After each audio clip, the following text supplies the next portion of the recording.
But when you talk about apology, I think the one that you should really be apologizing for, and the thing that you should be apologizing for, are the 33,000 emails that you deleted and that you acid washed. And then the 2 boxes of emails and other things last week that were taken from an office and are now missing. And I'll tell you what, I didn't think I'd say this, but I'm going to say it. And I hate to say it.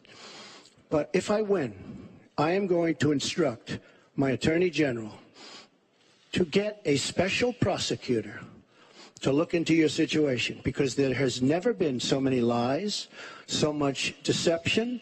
There has never been anything like it. And we're going to have a special prosecutor. When I speak, I go out and speak. The people of this country are furious. In my opinion, the people that have been long-term workers at the FBI are furious. There has never been anything like this where emails and you get a subpoena, and after getting the subpoena, you delete 33,000 emails. And then you acid wash them or bleach them, as you would say, a very expensive process. So we're going to get a special prosecutor, and we're going to look into it, because you know what? People have been, their lives have been destroyed for doing 1/5 of what you've done. And it's a disgrace. And honestly, you ought to be ashamed of yourself. Secretary Clinton, I want to follow up on that. I'm going to let you talk about email. Because everything he just said is absolutely false, but I'm not surprised. Really? In the first debate, the audience needs to calm down here. I told people that it would be impossible to be fact-checking Donald all the time. I'd never get to talk about anything I want to do and how we're going to really make lives better for people. So once again, go to HillaryClinton.com. We have literally Trump. You can fact-check him in real time. Last time at the first debate, we had millions of people fact-checking, so I expect we'll have millions more fact-checking because, you know, it's just awfully good that someone with the temperament of Donald Trump is not in charge of the law in our country. Because you'd be in jail. Secretary Clinton.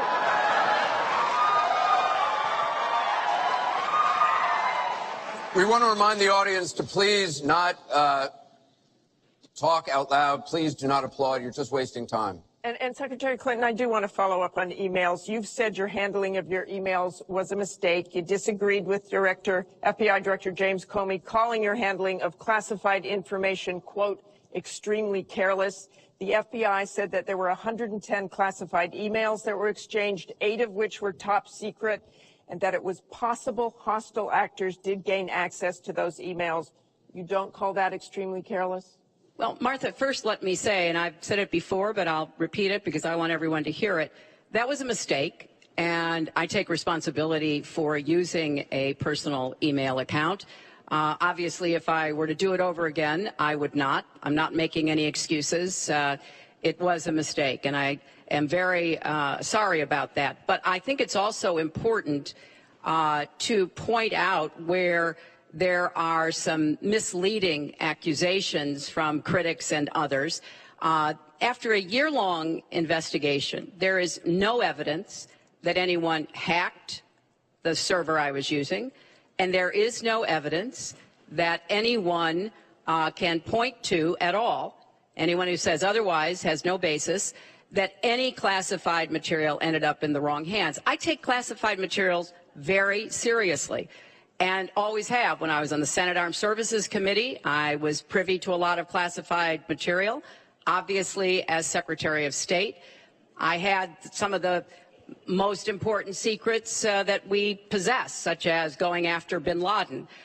So I am very committed to taking classified information seriously. And as I said, there is no evidence that any classified information ended up in the wrong hands. Okay, we're going to move on. And yet, she didn't know the letter C on a document, right? She didn't even know what that letter meant. You know, it's amazing. I'm watching Hillary go over facts, and she's going after fact after fact, and she's lying again because she said what she did with emails was fine. You think it was fine to delete 33,000 emails? I don't think so. She said the 33,000 emails had to do with her daughter's wedding, number one, and a yoga class. Well, maybe we'll give 3 or 4 or 5 or something. 33,000 emails deleted. And now she's saying there wasn't anything wrong. And more importantly, that was after getting a subpoena. That wasn't before. That was after. She got it from the United States Congress. And I'll be honest, I am so disappointed in congressmen, including Republicans, for allowing this to happen. Our Justice Department, where her husband goes onto the back of an airplane for 39 minutes, talks to the Attorney General days before a ruling is going to be made on her case. But for you to say that there was nothing wrong with you deleting 39,000 emails, again, you should be ashamed of yourself. What you did, and this is after getting a subpoena from the United States Congress. We have to move on. Secretary Clinton, you can respond, and then we got to move on. We want to give the audience a chance put here. in jail, let alone after getting a subpoena from the United States Secretary Congress. Clinton, you can respond. Then we have to move on to an audience question. Look, it's just not true. And so please you go didn't to delete them? Allow her to respond, please. personal emails, not official. 33,000? Yeah. Well, we turned over 35,000. So Oh, yeah. it was. What about the other 15,000? Please allow her to respond. She didn't talk while you talked. Yes, that's true. I didn't. And you I have didn't nothing in to the say. first debate, and I'm going to try not to in this debate because I'd like to get to the questions that the people have brought here tonight to talk to us about. And get off this question. Okay, Donald, I know you're into big diversion tonight, anything to avoid talking about your campaign and the way it's exploding and the way Republicans are leaving you. But let's at least focus Allow her to on some of respond. the issues that people care about tonight. Let's get to their questions. We have a question here from Ken Karpowitz. He has a question about health care. Ken?